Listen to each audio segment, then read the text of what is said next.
Gridirons around Michiana. This is 16 Sports Extra.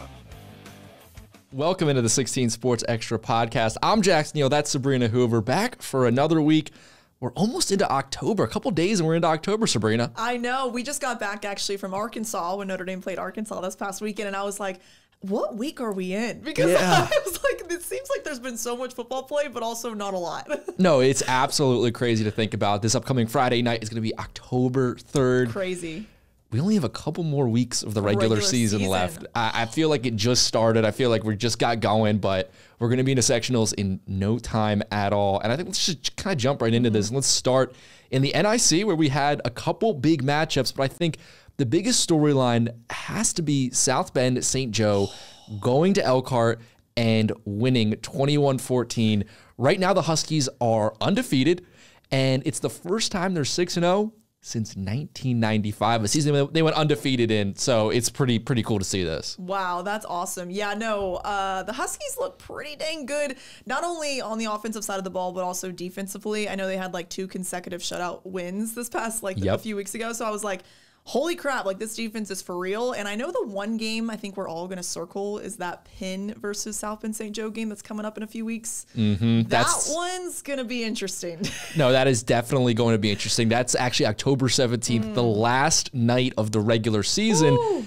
And as of right now, I mean, they're both 4-0 in conference.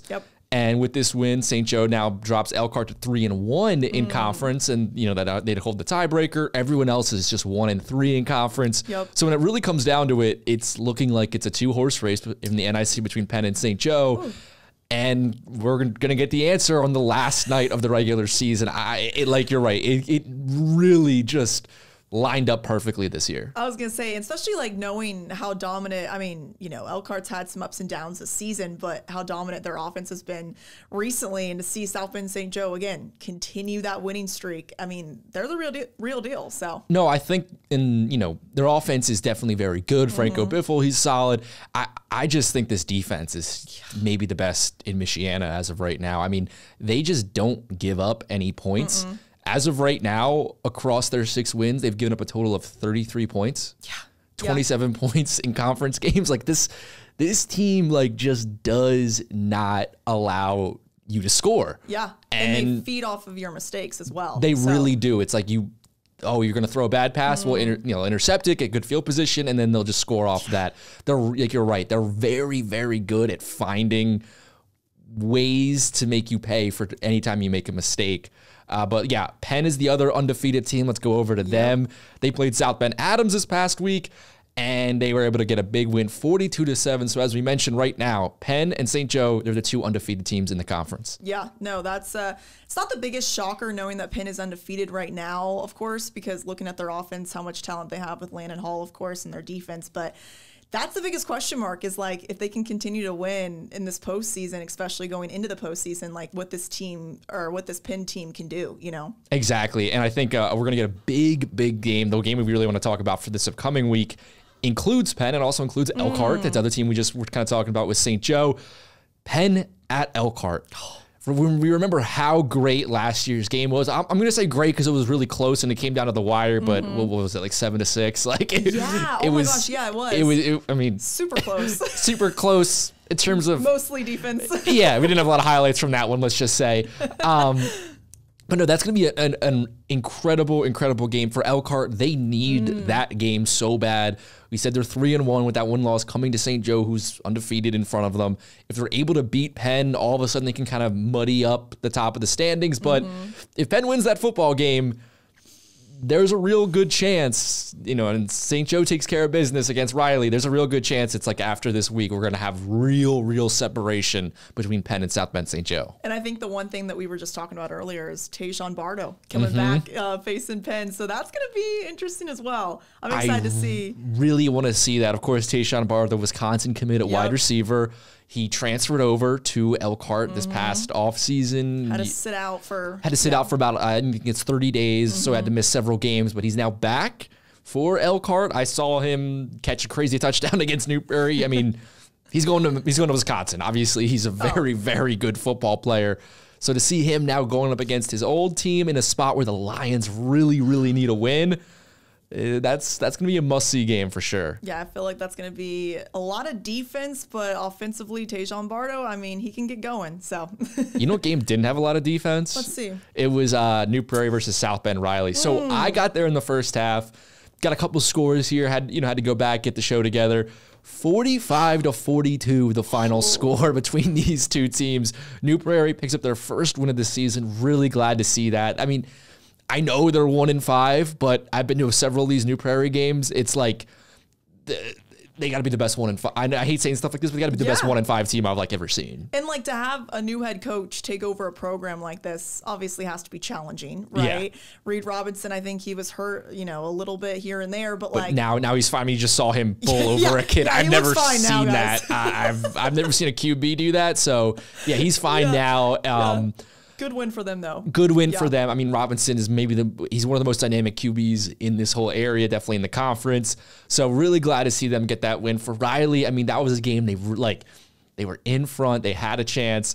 That could have got them to 2-2 in conference. But right now, like we said, there's just this big, just kind of like log jam there from below the top three teams of just everyone at 1-3, 5 teams at 1-3. Two of them, including Marion and South Bend Washington, who faced off this past week. I was over at that game.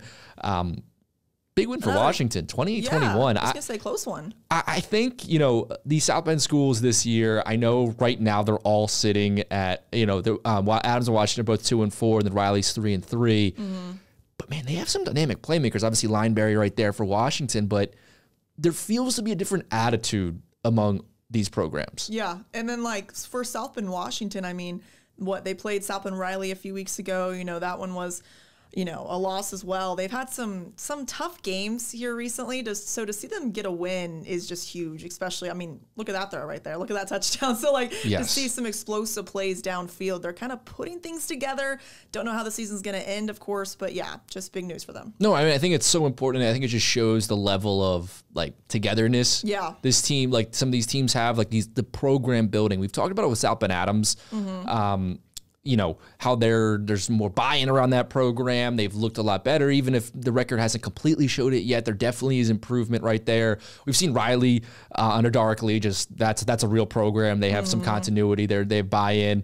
But for Washington, a program who's struggled in recent years. I mean, after a loss to South Bend Riley on the 19th, to come back this past Friday night, and then beat Marion. That's a level of buy-in. That's a level of commitment from the players that shows you that, hey, this is one game does not define our season. Exactly. We can still bounce back from that. And I mean, man, they have the talent. they have some talent on that team. They do. And speaking of a team that one game doesn't define their season, that Concord team right there. Northwood versus Concord. I obviously I wasn't at this game, but to see Concord, first of all, the week before this, dominating Warsaw, right? Was that last week or the week before? Or yeah, that was last week. To dominate a team like that, and then also to play Northwood, which Northwood is another team that has had some really close games. I mean, they really haven't been able to finish and be on the winning side of that, but they're aggressive. So big news for Concord to get that close win against Northwood, but. Yeah, just a crazy game. I mean, you're going to see most of these highlights are Northwood because I got there in the second half. Concord went up by a lot, then Northwood stormed back. I mean, you're right. Northwood's one of those teams where it's I know they're sitting at 3-3 right now, but just look how they play these tough teams. I mean, Concord's a team that has real state title aspirations, and Northwood is over here, making great catches and coming back. It's a really, really good Northwood team, but you're right for Concord is that they're just rolling. They are so good this season. Obviously, not having the undefeated year like last year, but I mean, still another great season. That's what I was gonna say. Not letting a game define it. It's they lose to Michiana, which is a really, really good game, really close game. Now they're rattling off a lot of wins here and there. So I just see the sky is the limit for this team. And of course, Craig Kaler always gets this team ready, but that's another really just dominant team. Exactly. And they're 3-1 right now in conference, but the team that's leading the conference is Michiana. They were at Northridge this past week. Northridge, I mean, another team that just I don't know how they're 0-6. Yes. They are so tough. I mean, defensively speaking, aggressive, so aggressive, so tough. Mishawaka ends up winning 35-20, but Northridge was keeping this close for a while. I mean, you see it right there. It's like they're a very, very tough football team. So that record does not define them whatsoever. But for Mishawaka, 4-0 in conference. They have that win over Concord, who's 3-1. They still got to play Warsaw. That's going to be a really good game this upcoming Friday night. They get a win there. I mean, they're really starting to put some separation with themselves. They also have Plymouth as well. So it's kind of like they have back-to-back weeks against 3-1 teams in conference. So we're really going to see what Mishawaka can be coming up here. Yeah, and it makes you feel for Northridge, right? Because they've been so close in so many games. It is really crazy. And it's defensively. I mean, okay, I know we're saying, they're 0-6. Okay. Yeah. They lost at Northwood in overtime, 22-21. The week before, they went at Concord, a team we just got done talking about having real state title aspirations. They lost 21-14. The week before, against Plymouth, 24-21. Yeah. The week before, Elkhart, 17-7. Even Fort Wayne North to start off the season, a 5A team that's, 21-7. I know that record does not look good, but man, you look at these games and I think there's there is a world where they're 3-3 right now. 100%. And talking to Chad Epley before the season, I mean, that was the biggest thing is to build off of, last year's season, find a new rhythm this year. And I feel like they've gotten better, each week. So to know that they haven't, won a game, I mean, yes, that's big, but also to see they're probably, and I know you said this earlier, but they're a scary 0-6 team. No, that's the thing. When you get to the sectionals, it's you might see their record or whatever. It's this team is scary. I mean, how many teams can go and play Concord 21-14? How many teams in this area can really do that? Yeah. There are some, but it's not a super long list. Yeah. No. It's not a super long list to play Concord to a 1-score game and to play Northwood to a 1-score game where you lose by 1 point in overtime. That's the thing that's just really tough right now for Northridge. And I think it's, to Chad Epley's credit, even against Mishawaka, you're entering this game with all these tough losses, you're 0-5, and they still were fighting. There still is that continuity, that program building where no matter what happens, they're still going to keep showing up every Friday night and playing football because, man, if they just have a couple more breaks go their right way, maybe against Wawasee and Goshen, I mean, even at Warsaw, these are all winnable games to end the season. They're 3-6, get some momentum before sectionals. They could be one of those dangerous teams. I was going to say, I feel like right now, sure, records matter a little bit, but once the regular season's over, I feel like throw them out. Yeah, literally. So I don't know. It's going to be interesting to see, but you got to feel for that team because, I mean, you get better each week. I know that they're going to find the curve. I feel like they're going to find the win column soon, but it's just a matter of time. So. Yeah, no, it definitely is. It's one of those things where, statistically speaking, if you're that good, eventually it's going to break your way. And, when it does, people are going to be watch out. People who don't understand are going to be wait, why is this team with this record? It's no. Look at the record. Look at the games. It's pretty tough. Other than that, around the Northern Lakes Conference, Plymouth, they're 3-1 right now. They really just kind of have a huge part of their schedule coming up. They're going at Northwood this upcoming week. The following week, they host Mishawaka, and then they end October 17th, the regular season against Concord at Lucas Oil Stadium. So That's right. Yeah. So it's kind of right now they lost big to Warsaw this past week. It's this is kind of the time right now. They are 3-1 in conference. We've talked about them as wanting to start to compete for a conference championship. Well, if you want to be in that running, these are the 3 weeks to do it. Yeah, no, I totally agree. And again, just back to our point about this almost being the end of the regular season, it's this is the time where I feel like we learn a lot about what these teams can do. And I feel like that's one that's going to be, what can they do later on in the future? So yeah, we're going to know what this team's capable of after the next couple of weeks. I think that's really where it gets down to. Other kind of around to some of our local teams in the Indiana Northern State Conference, Knox, they just 62-16 over LaVille. They're at the top of the conference, 3-0, but Bremen is also top of the conference, 3-0 record in conference. And And man, they're getting it done with the skin of their teeth. Like we talked about Northridge and how it's been tough for them because they just lose these close games. Bremen at Laville, 7-6 win. Hosting Jimtown, 29-22. Hosting John Glenn, 15-14. Like their last three, they're all three conference wins by one score and two of them by 1 point. This is a Lions team that they're winning football games.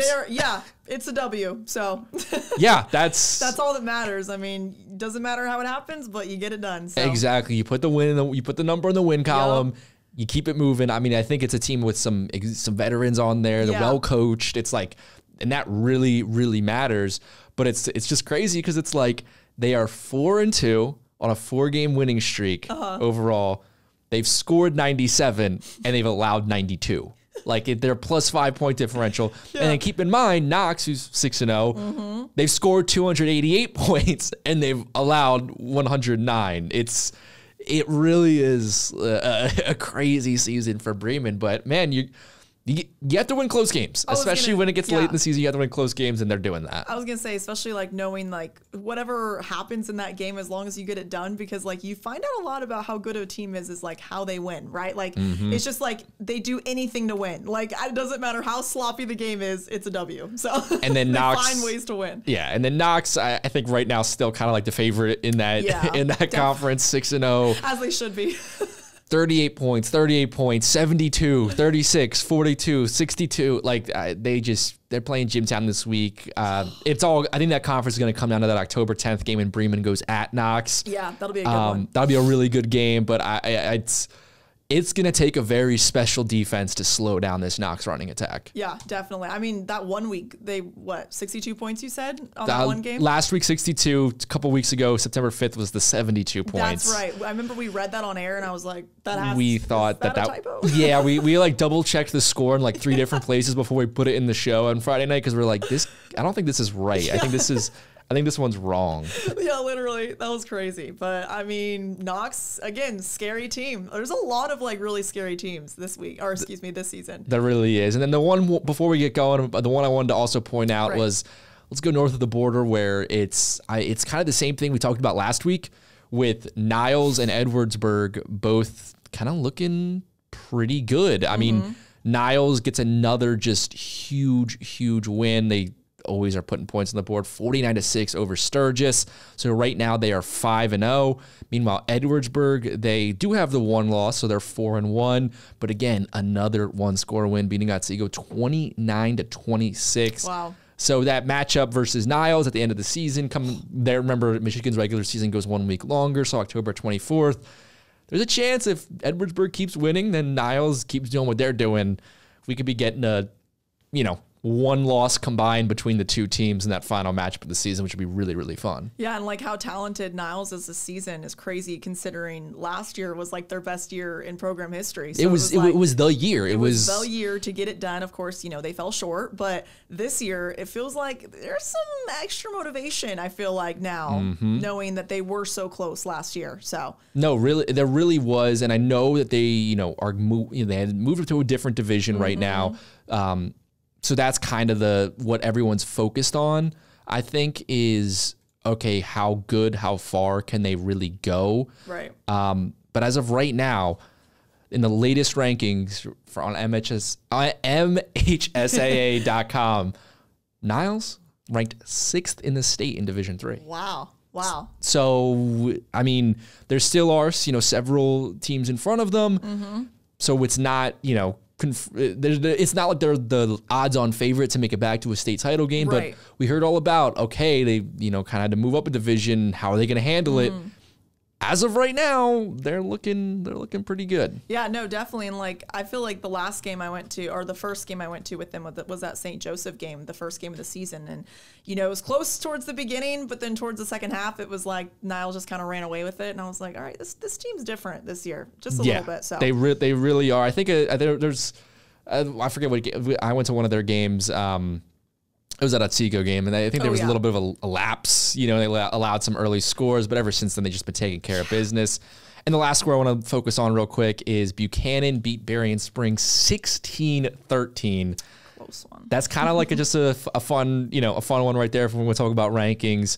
In those rankings, Berrien Springs in Division 5 were ranked as the 8th team in the state. So for Buchanan, getting a win over a team like that is just kind of cool. And I just always love when you have those schools who have a lot of history against each other, and definitely. It comes down to one score. Exactly. I was going to say another close one for those two teams. So, but awesome. Yeah, so that's gonna do it for this edition of the 16 Sports Extra podcast. It's kind of a weird week where we finally are getting some more data points on certain teams, but we're still kind of far away from the playoffs happening, and we have some of the conference pictures coming to the light, but we don't have the games exactly yet. But still, tons and tons of great matchups coming up this week. This is kind of the week we're gonna really see, okay, how are these conference races playing out? So remember to watch 16 Sports Extra Friday night at 11 p.m. I'm going to have both of us this week because you're not going to Fayetteville. Nope. And you will be here in South Bend now that Notre Dame's hosting Boise State this week. So thank you so much for watching this. Make sure to tune to 16 Sports Extra on Friday night.